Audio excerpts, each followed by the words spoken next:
So, let's quick unboxing ng TNW A37. So, wireless microphone. Bagong bili ko lang to and i-share ko sa inyo kung ano bang naman ng ating TNW A37. So, ang napili kong color is pink.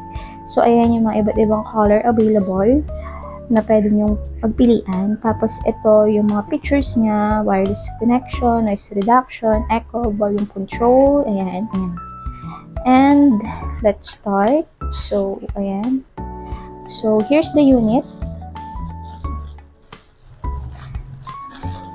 Case, color pink. And, ayan. And, here's the two microphone. And, ito yung receiver niya. So, ang receiver niya is Type-C and for iPhone. And, ang maganda dito, pwede nyo din i-charge manually or isa-isa itong mismong microphone or pwede nyo mismong i-charge dito sa case niya.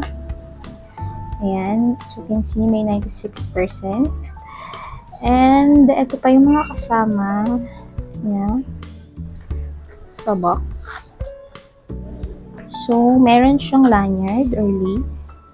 And, charging wire, Type-C.